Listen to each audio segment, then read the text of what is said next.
Hello dear subscribers, today we are going to study adverbs and pronouns.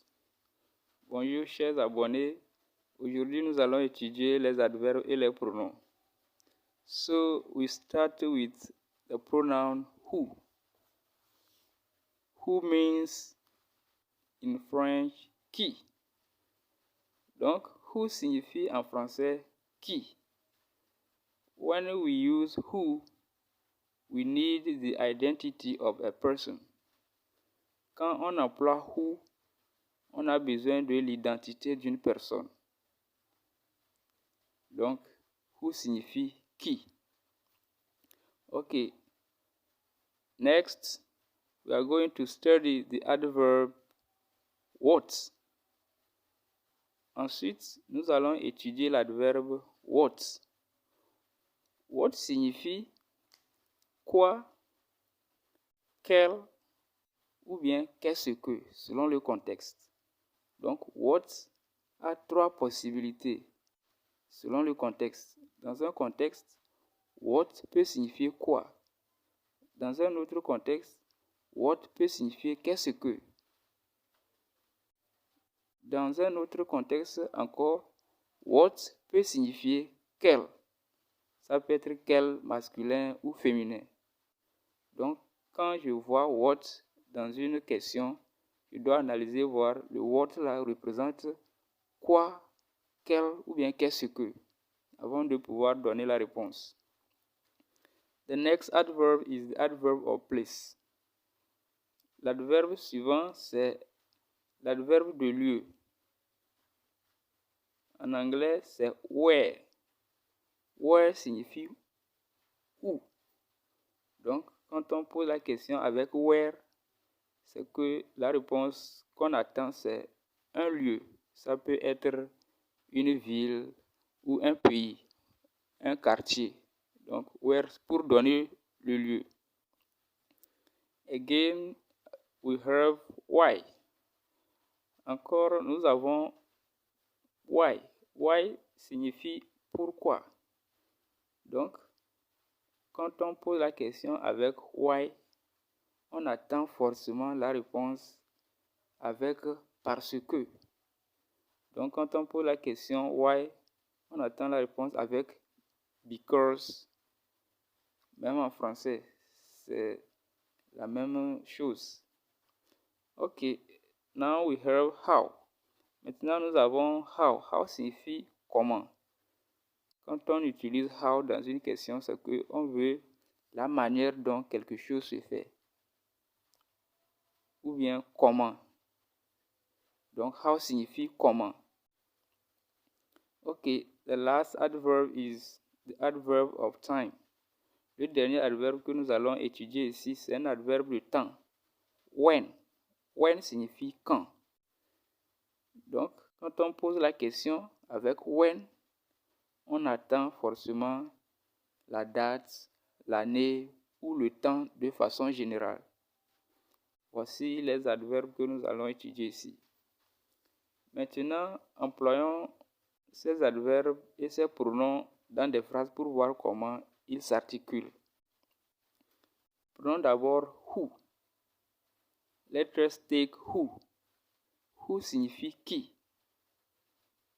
Who donne l'identité d'une personne. Exemple.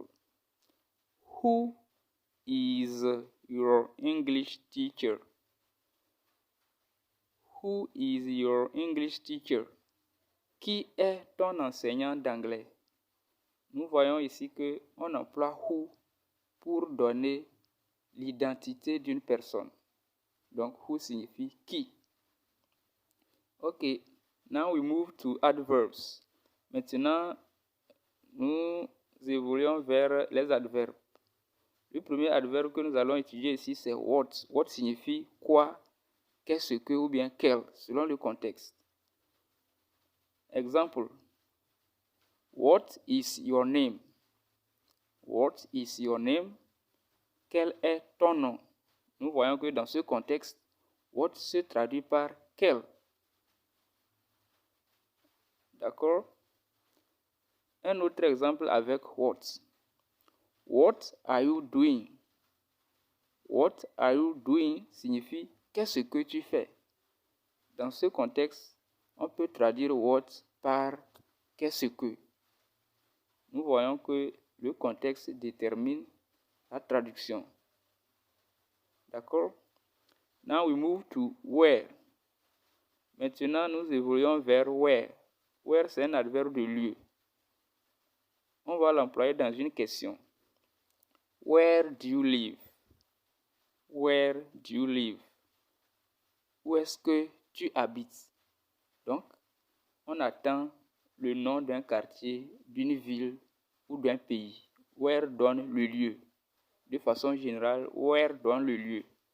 Ou quand on pose la question where, il faut chercher le nom d'un lieu. D'accord? We go with why. Why signifie pourquoi. Quand on pose la question pourquoi, on attend une réponse avec parce que. Exemple. Why don't you go to school? Why don't you go to school? Pourquoi tu ne vas pas à l'école? La réponse, I don't go to school because I am sick. Je ne vais pas à l'école parce que je suis malade. I am sick signifie je suis malade. Ou bien I am ill. I am ill aussi signifie je suis malade. Okay, right? We go ahead with how. How signifie comment. Exemple, how are you? Comment tu vas? Donc, quand on pose la question how, cela signifie comment. How a un autre sens dans un autre contexte. Pour donner toujours la manière. Exemple, how do you drive? How do you drive? Cela signifie comment est-ce que tu roules? I drive fast. Je roule rapidement. Ou bien je roule à toute vitesse. Donc, how donne la manière dont on roule. Ou bien I ride slowly. Ou bien I drive slowly. Donc, je conduis doucement. Slowly signifie doucement. Donc, c'est la manière dont on fait quelque chose. How. Il y a aussi une expression dans laquelle on peut trouver how et qui n'est pas forcément traduisible par comment. Quand on veut donner l'âge en anglais, on pose la question how old are you? How old are you? How old are you? Cela signifie quel âge as-tu? Dans ce contexte, how n'est pas forcément traduisible par comment. Donc le sens aussi compte. Ici, nous allons profiter pour dire qu'un mot a un sens dans un contexte donné. Donc ce que nous donnons ici ne sont pas des absolus. Ce sont les contextes dans lesquels on les emploie. Then the last adverb is when. Le dernier adverbe que nous allons employer ici, c'est when. When signifie quand. When do you leave? Donc, quand je pose la question, when do you leave? Ici, leave signifie quitter. Ça veut dire, quand est-ce que vous quittez? Or, when will you leave? Ou bien, quand est-ce que vous quitterez? Donc, when signifie quand. Ou bien, when did you go to school yesterday? When did you go to school yesterday? Donc, quand est-ce que tu es allé à l'école hier? Donc, when pour donner la date, le temps, de façon générale. Ok, merci pour avoir suivi cette vidéo et abonnez-vous à cette chaîne pour la suite. Merci.